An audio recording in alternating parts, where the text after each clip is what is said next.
Hello students, welcome back to my channel twin physics. আমাদের আলোচনার topic জিএনএমএনএম 2024-25 নিয়ে আলোচনা চলছিল। সেখান থেকে আজকে আমাদের নেক্সট ভিডিও বা সেকেন্ড পার্ট, সেটা হলো যে জিএনএমএনএম 2025 এবং মানে 24-25 যে সেশন, সেই সেশনটা এক চান্সে বা একটা অ্যাটেম্পে কী করে আমি ক্র্যাক করতে পারবো সেই রিলেটেড কিছু স্ট্র্যাটেজি এবং কিছু টিপস এবং ট্রিক্স, যেটার সাহায্যে কিন্তু কোনো সাজেশন না, প্রথমে বলে দিই কোনো সাজেশন না, সাজেস্টিভ কোনো ভিডিও না। আমার মন হলো যে ভুলগুলো একজন ছাত্র বা ছাত্রী করতে পারে সেই বিষয়গুলোর উপরে একটু আলোকপাত করা, একটু বিষয়গুলোকে পরিচিত করিয়ে দেওয়া, যাতে তোমাদের র্যাঙ্কটা অনেকটা কমে যেতে পারে এই কথাগুলো শুনলে।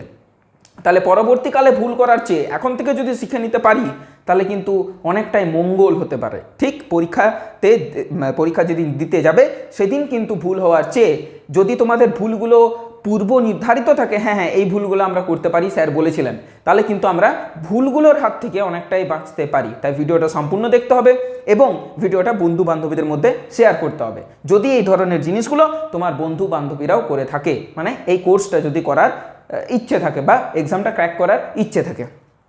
চলো তাহলে আজকের ক্লাসটা স্টার্ট করি। ওকে, দেখো, how to crack GNM ANM in first attempt. প্রথম কথা হচ্ছে থাম্বনেল, টাইটেল এবং তার সাথে সাথে ওপরের যে লেখাটা আছে, এই ওপরের লেখাটা দেখে অবশ্যই বুঝতে পেরে গেছো যে আলোচনাটা কাকে নিয়ে হচ্ছে। তাও লিখে নিয়েছি একবার। দেখো, যে কোনো এক্সাম হোক কিংবা যে কোনো কাজ, সেখানে সফলতা পেতে গেলে তোমাকে প্রথমেই একটা জিনিসের নিশ্চয়তা আনতে হবে, সেটা হচ্ছে কেন এই কাজটা। হোয়াই জিএনএমএনএম, প্রথমেই কিন্তু লাল কালিতে সেটাই লেখা আছে যে হোয়াই জিএনএমএনএম। এত কিছু কোর্স থাকা সত্ত্বেও তুমি কেন জিএনএমএনএম করতে চাও, কেন তুমি জেনারেল লাইন নিয়ে পড়লে না আফটার এইচএস। আমি ধরেই নিচ্ছি প্রত্যেকে তোমরা এইচএস ক্যান্ডিডেট, পাস আউট কিংবা এইচএস ক্যান্ডিডেটের চেয়ে বড়, মানে বয়সে বড় দাদা দিদিরা, এই গেল ব্যাপার। তাহলে প্রথম প্রশ্ন নিজেকে এটাই করবে যে কেন জিএনএমএনএম ছাড়া অন্য কিছু না কেন।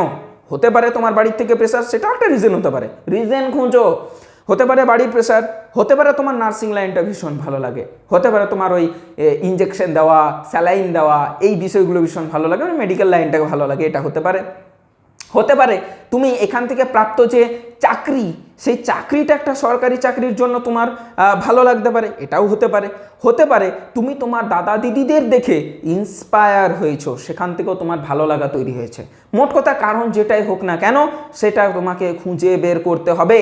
কারণ ছাড়া যদি তুমি লক্ষ্যের দিকে এগোনোর চেষ্টা করো, কারণটা যদি অতটা মজবুত না থাকে, কারণটা যদি অত বড় না থাকে, তুমি কিন্তু লক্ষ্যটাকে পূরণ করতে পারবে না। তাই প্রথম যেটা করতে হবে ক্র্যাক করতে গেলে, যে হোয়াই জিএনএমএনএম, কেন জিএনএমএনএম ছাড়া কি আর কিছু ছিল না, কেন আমি এটা করছি, এই প্রশ্নের উত্তরটা নিজের মধ্যে খুঁজতে হবে, আমাকে দেওয়ার দরকার নেই।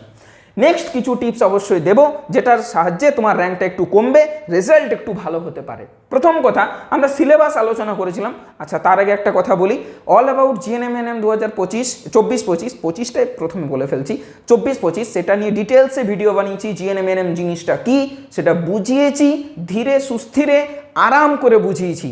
আমি জেনারেলি একটু মোর টকেটিভ, সেই তুলনায় ওই ভিডিওটা বানানো আমার জন্য একটা চ্যালেঞ্জিং বিষয় ছিল। আমি ভিডিওটা বানিয়েছি, সেটা এক সপ্তাহ আগে ভিডিওটা লঞ্চ হয়েছে। তোমরা যারা দেখোনি, এই video description box, comment box, প্রত্যেকটা জায়গাতে ডেসক্রিপশন যে লিঙ্ক বা প্রত্যেকটা জায়গাতে পেয়ে যাবে। এটা গেল বিষয়, আই বাটনে পেয়ে যাবে, প্রত্যেকটা জায়গাতে কিন্তু পেয়ে যাবে, ঠিক আছে। আচ্ছা, তাহলে এবারে আমরা আলোচনা করি, তাই না? আলোচনা করা যাক। আজকে আমাদের ডেট যেটা হয়ে গেল, সেই ডেটটা হচ্ছে তোমাদের কত? আজকে হয়ে যাবে আমাদের 9 তারিখ, 9 মে 2024 আমাদের তারিখটা থাকছে। আমরা পরীক্ষা কবে দেবো? আমরা পরীক্ষা দেবো 14 জুলাই। তাহলে কিছুটা দিন সময় আছে এখনো, কিন্তু লেগে পড়তে হবে। আচ্ছা, প্রথম যেটার নিয়ে আমি আলোচনা করেছি সেটা হচ্ছে টেক্সট বুকস, অর্থাৎ আমাদের যে পাঠ্য বই আছে কোন ক্লাসের না, অন্তত 6, 7, 8, 9 এবং 10, যেহেতু এটা একটা 10 লেভেলের পরীক্ষা, এত দূর পর্যন্ত আমাদের জানতে হবে। যদি আমি আসি ইংলিশের ক্ষেত্রে, ইংলিশে সেরকম কিছু হয় না, ইংলিশের কোনো ক্লাস লেভেল বলবো না।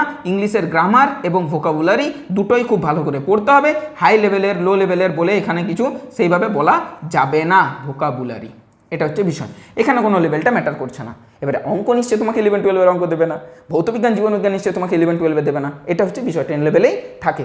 জীবন বিজ্ঞানটাতে জোর দেবে, বারবার বলছি, জীবন বিজ্ঞান নিজে একটা 50 নাম্বার নিয়ে অধিকার করে আছে। কে? এলএসসি নিজে একটা 50 নাম্বার অধিকার করে আছে।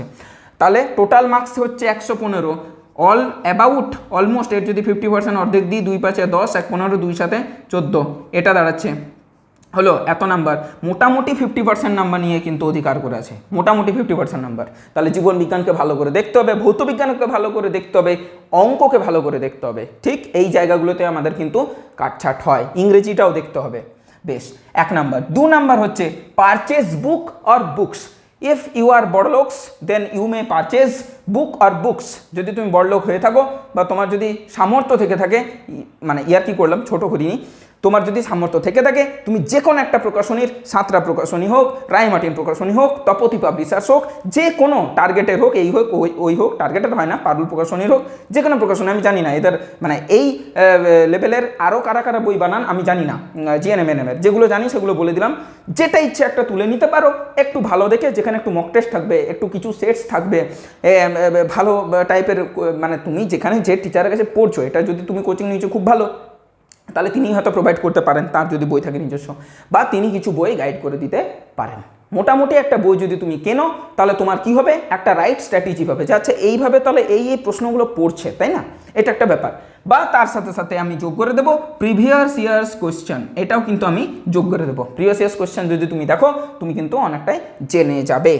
নেক্সট, মক টেস্ট দিতে পারো। যদি তুমি অনলাইনে কোনো সিরিজ পারচেজ করেছো, অনলাইনে অনেক স্যার ম্যাডাম যারা পড়ান ইউটিউবে, তারাও তো অনেক সময় কোর্স দেন mock test series, paid version, non paid version, সেটা নিতে পারো, চাইলে লাগাতে পারো, মক টেস্ট লাগিয়ে নিতে পারো।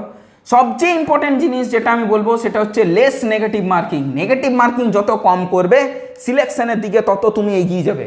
নেগেটিভ মার্কিং যত কম, সিলেকশনের দিকে তত এগিয়ে যাওয়া বেশি। এটা গেল বিষয়। নেগেটিভ মার্কিং কম করতে হবে। নেগেটিভ মার্কিং কিভাবে হয়, কিভাবে গুনতে হয়, আমি কিন্তু অল অ্যাবাউট জিএনএমএনএম ভিডিওটাতে বলেছি, ডিটেলসে বলেছি।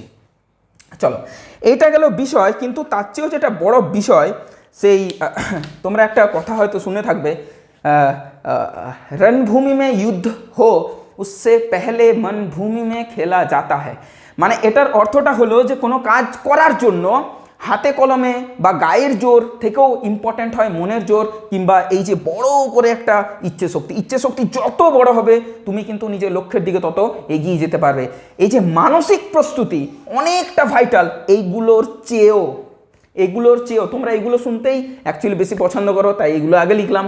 কিন্তু এটা অনেক বেশি জরুরি। একটা ছেলে একটা মেয়ে যেই হোক না কেন, সে জিএনএমএনএম হোক না কেন আর এনি টাইপ অফ এক্সাম হোক না কেন, সে যেটাই ক্র্যাক করছে বা যারা যেটাই পরীক্ষা ক্র্যাক করছে, সেটার জন্য দরকার পিওর মাইন্ডসেট। যদি তোমার মাইন্ডসেট ঠিকঠাক না থাকে, যদি তোমার আজকে জিএনএমএনএম করবো, কালকে গ্র্যাজুয়েশন করবো কোনো একটা সাবজেক্ট নিয়ে, তাহলে কিন্তু কোনো দিনে জিএনএমএনএমও তুমি ভালো রেজাল্ট করতে পারবে না, না তুমি গ্র্যাজুয়েশনে ভালো রেজাল্ট করতে পারবে। তাহলে কথায় বলে, যাকে বিয়ে করছো তাকে ভালোবেসে নাও, বা যাকে ভালোবাসছো তাকে বিয়ে করে নাও, দুটোর মধ্যে একটা। যেটাই হচ্ছে সেটাই কিন্তু তোমাকে অ্যাকসেপ্ট করে নিতে হবে এবং সেটাকে ভালোবেসে কাজটা করে নিতে হবে। For any kind of reason, যেটার কারণেই তুমি জিএনএমকে চুজ করেছো, তাই আমি প্রথমে বলেছিলাম, সেই কারণটাকে অনেক বড় বানাও, ইচ্ছে শক্তিকে অনেক বড় বানাও, তাহলে কিন্তু এনএম জিএনএম একবারে ক্র্যাক করা যাবে। এখানে আমি একটা রুল লিখেছি ABCD, এটা নিয়ে একটা ডিটেলসে ভিডিও আছে আমার চ্যানেলে, তোমরা চাইলে চেক করতে পারো। ডেসক্রিপশন বক্সে লিঙ্ক দিয়ে দেবো, কমেন্টে লিঙ্ক দিয়ে দেবো, আই বাটনে লিঙ্ক দিয়ে দেবো, সব জায়গায় দিয়ে দেবো, দেখলেই হলো। ABCD মানসিক প্রস্তুতিতে আমি এই রুলটা খুব বেশি বিশ্বাস করি। যে কোনো জিনিসে, যে কোনো, নট অনলি এএনএম জিএনএম, যে কোনো পরীক্ষার প্রস্তুতি থেকে সফলতা পর্যন্ত যে দূরত্ব, সেইটা কিভাবে পালন করব বা সেটা কি করে পার করব, সেটা কিন্তু আমরা জানতে পারি ABCD রুল থেকে। A ফর এম, লক্ষ্য যদি স্থির না থাকে তুমি কিন্তু করতে পারবে না। ওই যে বললাম লক্ষ্য কেন জিএনএমএনএম বা জিএনএমএনএম কেনটা পরিষ্কার তখনই হবে যখন জিএনএমএনএমটাকে মানুষ বা ওই ছেলেটা খুব ভালো মতো লক্ষ্য করেছে, নাহলে তার তো জিএনএমএনএম জাস্ট ফুর্তির মতো বিষয়। তাহলে লক্ষ্যটাকে স্থির রাখতে হবে, লক্ষ্যটাকে প্রকৃত রাখতে হবে, লক্ষ্যটার পেছনে কারণটা খুঁজতে হবে, এটা গেল বিষয়। নেক্সট হচ্ছে বি দিয়ে হচ্ছে বিলিভ ইন ইয়োর সেলফ। কেউ তোমার মধ্যে বিশ্বাস জন্মাতে পারবে না, তুমি নিজেই নিজের মধ্যে আত্মবিশ্বাসটা জন্মাবে। নিজের প্রতি আত্মবিশ্বাস রাখো, হবে সরি, আচ্ছা, এটা হচ্ছে বিষয়। তোমাকে নিজের প্রতি কিন্তু বিশ্বাসটা রাখতে হবে যে আমি এটা করতে পারবো। বিশ্বাসটা না থাকলে করতে পারবে না। সি দিয়ে আমি বলবো, এটা হচ্ছে কনসিস্টেন্সি, বানানে যেও না, বানান my English from Oxford you know, ঠিক। কনসিস্টেন্সি অর্থাৎ প্রতিনিয়তা বা যেটাকে বলা হয় রেগুলারিটি, প্রতিনিয়ত যে বিষয়টা কন্টিনিউ বজায় রাখা, কনসিস্টেন্সির সাথে বজায় রাখা। সেই কনসিস্টেন্সি আজ পড়লাম কাল ভুলে গেলাম, এখন তোমরা সবাই এইচএস দেওয়ার পরে বাড়িতেই বসে আছো বা এদিক ওদিক ঘুরতে গেছো, সেখানে তোমার হ্যাঁ হতেই পারে যারা সায়েন্স ক্যাটাগরি থেকে আছে তাদের জয়েন্ট আছে, নিট আছে, কিন্তু তার সাথে সাথে যদি তুমি এটাকে একটা সিরিয়াস এক্সাম হিসাবে গণ্য করছো, then you definitely have to be serious, be confident at your own goal। এতটাই মুখস্থ ছিল, আর মুখস্থ নেই। যাই হোক, মোট কথা কনসিস্টেন্সিটা কিন্তু তোমাকে বজায় রাখতে হবে। কনসিস্টেন্সি বজায় না রাখলে কোনো এক্সামই ক্র্যাক হবে না, সেটা এনএম জিএনএম হোক কিংবা 10 লেভেলের একটা এক্সাম হোক না কেন, ঠিক আছে। নেক্সট আসছি ডি দিয়ে হচ্ছে ডিসিপ্লিন।